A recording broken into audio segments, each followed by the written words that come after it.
Central Kitchen impacts the community? I think the impact that they have is this whole adage where they say you teach a man to fish or you feed him. I don't think that what we do as far as the food part plays a bigger role as the resources that we provide.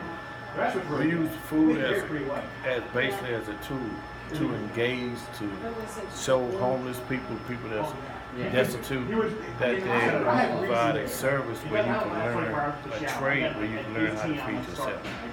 There's an old biblical adage, right? You take a man and you feed him, or you can take him and teach him how to fish, where he can feed himself.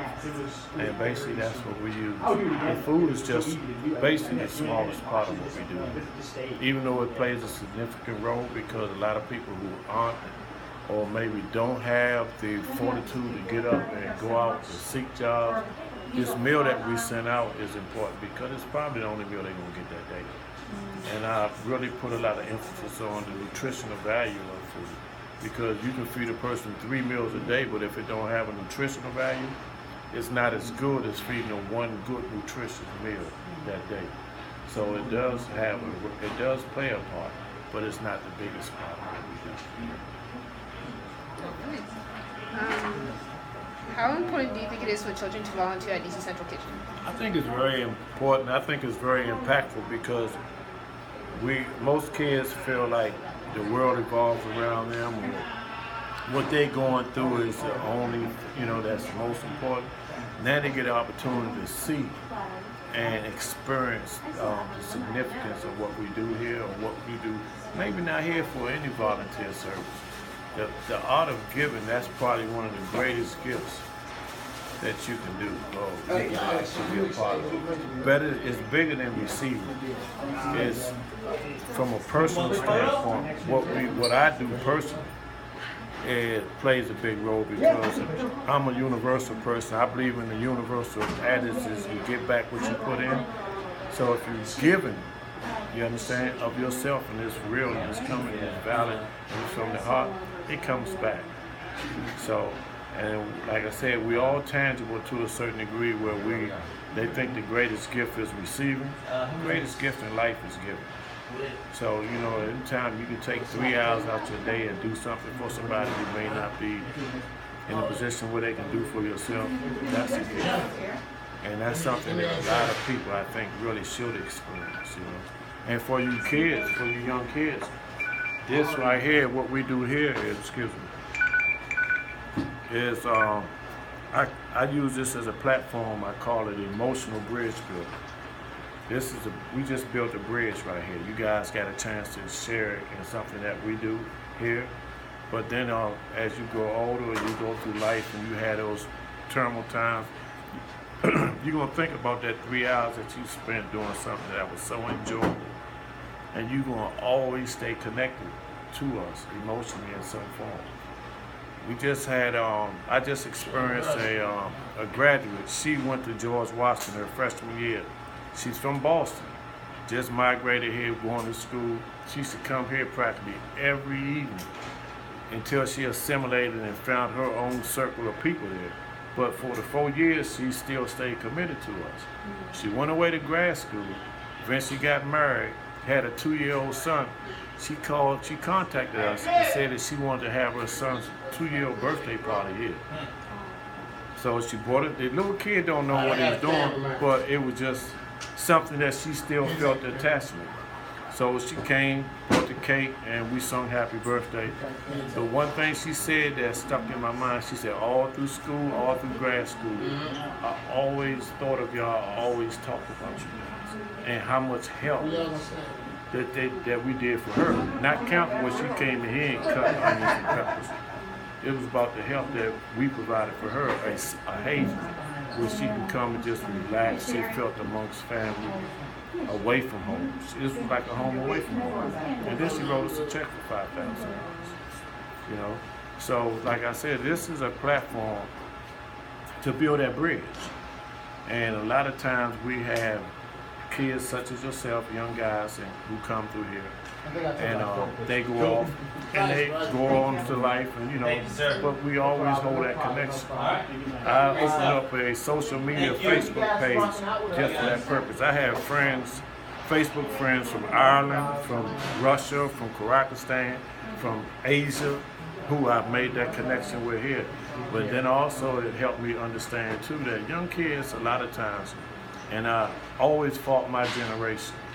My generation, when we start having children, I think we dropped the ball a little bit because we start replacing, providing you kids with the things that we didn't have when we was young. And most of them was material things. And we got away from the nurturing, you know, the boundaries and the borders. And I understand that most kids, unconsciously, they want that. You know, they want those boundaries. They want that border. Because it shows in one form of that somebody cares outside of your own personal family. You know, and like I said, this is something that I've experienced. This is purpose of me being here is using that as a platform to connect, to show people that, you know, that we do something way bigger than just fix 5,000 meals of food. What we do is much larger than that, you know, and I'm just happy personally to be a part of it.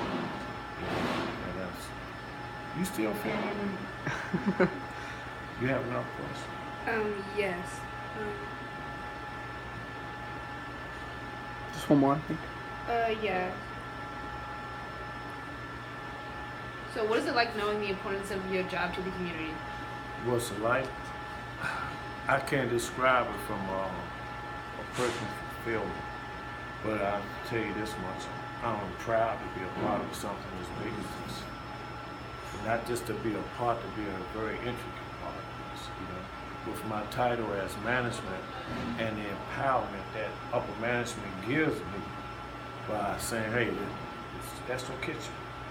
You make the decisions, you make the determinations. And empowerment it's a heck of a thing as long as you keep it in proportion. But with empowerment is a feeling of total trust. When somebody empower you and basically hand over something to you, you're going to do everything in your power not to disappoint them. And while you're doing that, the only thing you're doing is excel from a personal standpoint.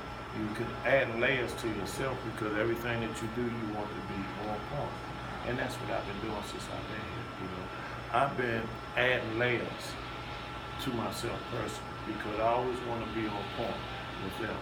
The guys, you see how they work in there, everything is nice and calm, no worries, because I take that worry from them by being prepared, by always being on point, by always, you know, having an answer when things not there. So, you know, it just makes me personally a lot more organized. I prepared, almost like I'm working 24 hours, but it's worthwhile because it's making me a better person. It's making me a more organized person. It's making me a more professionally mature individual. So there's benefits that comes from it. And like I said, I feel absolutely great. You know, I was one time we had a fire drill, and we were standing outside. This is about when I first started working here. And it was a guy standing out there, and I'm looking at his attire, and I'm noted, because I like to dress myself, I'm looking at his suit, and I know his suit costs about $1,100 or $1,200. You know, looking at his shoes and saying, now I remember a time that I probably felt less than. You understand? But you know what? What it did, it helped me equate the difference from being rich monetarily to being wealthy. That's internal. And doing this right here helps me equate the difference. I may not be rich, but I'm wealthy because it's right here, it's in the heart. You know, so that's the benefits that I get from it. You know?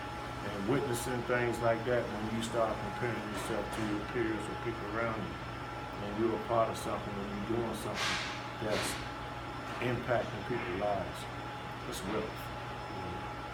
You know, that's what I do. Thank you. Was that good enough? Yes. Thank you.